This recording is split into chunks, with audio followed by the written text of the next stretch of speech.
All right, everyone. So we are back with Glenn Velvet Reviews today, and this is a continuation of what's going on. We're dropping the sump. We're working on this job together, as you saw, and that's the plan of, that's the end goal of this project, as like I said. So, I mean, originally, guys, it would have been nice to drop this 30 inches in a perfect world, but that's why this is great watching videos, because, it does not turn out perfect, at least when I worked in the field. I think 6, 7 out of 10 times, it was a bigger disaster when I would get there. People would tell me something else, and it was a mess. So, I mean, I'm just saying, totally different. What you can expect going into it is that you most likely will run into problems just like I did. So, anyway, this was a huge bluestone rock that we did run into this, or whatever you saw.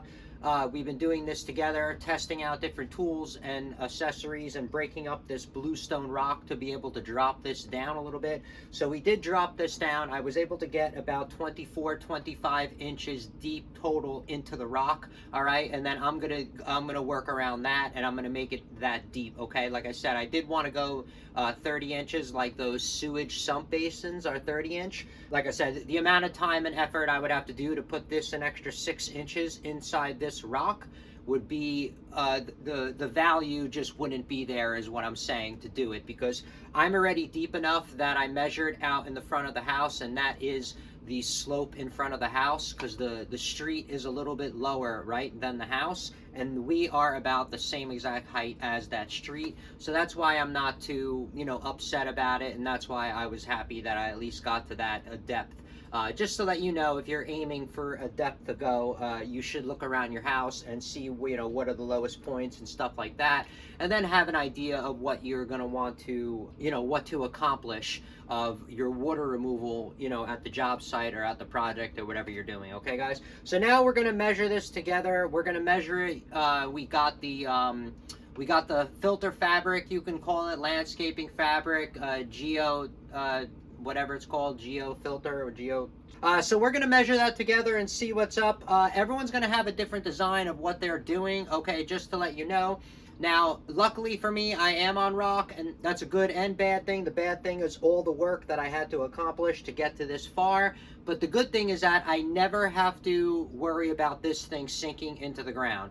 And plus, I'm on a solid surface, guys, so it's a little bit easier. It's not like mud or anything like that. This is a solid rock that I'm on, okay? So just to let you know, your project, it's not always going to be bad. There's a good outcome to this as well. I'm measuring for my tarp, and let me just show you my idea of why I'm doing the reason why I'm doing. I'm going to make my sump base area, at least the part that's going to collect water, that's just going to have rocks, it's going to be pretty big. The overall basin itself, like a basin you would buy at the store or whatever, the basin that we're going to make, around that you put the sump pump in, that's going to be in the middle, okay? And usually that will just, collect the water or whatever. The way I'm going to do it, guys, is that I'm going to have a lot of rock around. I'm going to still have the pump in the middle, then I'm going to have a lot of rock around the side. So when it fills up, it's going to drain really easily. So what I mean is that literally this sump area is probably like, I think sump basins, from what I saw, were like 22 gallon and 30 gallon. I literally have 60, 70 gallons of a hole right here. That's what I mean, is what I'm trying to say, a volume. So when this pump is pumping, it's going to pump a huge surface area and get more. It's going to turn on a little bit less, okay? It's going to turn on less and get out a larger amount of volume and not cycle on and off, okay? Which might work for you. Some projects, some jobs, some instances, whatever's going on, you might want the pump to cycle on and off more, but pump less water. I want the opposite. I want, you know what I mean? But it might work for you, because you can't pump 40 gallons somewhere randomly. It might overflow and might cause a problem somewhere if you don't have the proper drainage, and you're pumping 40 gallons out of here or more on a really bad day. You're going to have a problem of where you're pumping it. That's what I'm saying. So you kind of got to, you just make sure you pre-plan, guys. That's why the point of us doing this together is pre-planning, so we can move forward on to the next project, not have to come back for, silly issues that we decided not to think about. Okay, and we got, like I told you, I got to about 26 inches. Okay, so I got 26 inches down deep, okay, this way. And then we're going to go over here. The reason why I'm measuring like this, guys, just to show you, you could just measure straight down, but mine isn't a nice hole like what you're thinking about. Mine goes in a little bit more because I didn't want to open up this floor. That's why this is a different kind of pump sump pump installation compared to what you guys are looking at, and that's the reason why I like to do videos on this kind of stuff instead, because mostly people will just make the square hole and drill down 2 feet, 3 feet, whatever. They don't run into rock and all this other stuff. So that's why I like to do it like this. But I don't want to open up this floor anymore. It's just going to cause a bigger issue and a bigger headache later on. So that's the reason why, guys, this is the project you're doing. Also, you know, this will be a project to follow as well.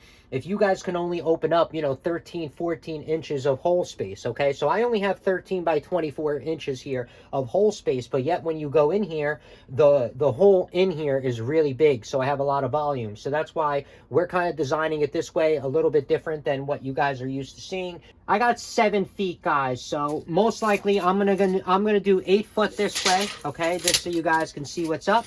So that's my measurement for that. Like I said, I got 7 feet going all the way around. I'm going to do an extra foot just for tucking and stuff like that, which is going to be great. And now the same thing what you're going to do for this, guys. Okay, you're just going to measure the same exact thing. See how mine like kind of comes in? That's the reason why I have to do it this way, because mine is a little crazier than majority of people. But what we'll do is we'll go to 6 feet.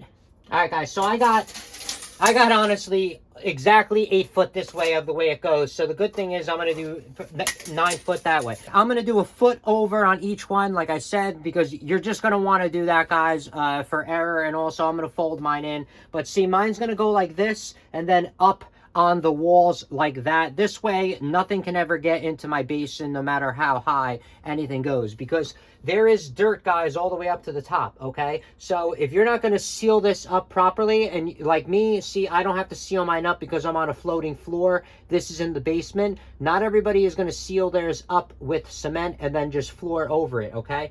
Especially if it's in the basement. This one has a floating floor. It's going to go over it. The carpet's going to go over it, and that's kind of what's up with this one. This one we're going to do really sexy. You're going to see. We're not going to have it look so ugly by the time the finished product is done with it. I just wanted to show you guys an update. That's me measuring of what's going on. I'm going to go outside, figure out how to cut this because it is snowing out. So it's a little bit of a pain in the butt to cut the thing that I got is like 25 foot long, so I gotta like try to manage it to cut it to this size out in the snow right now.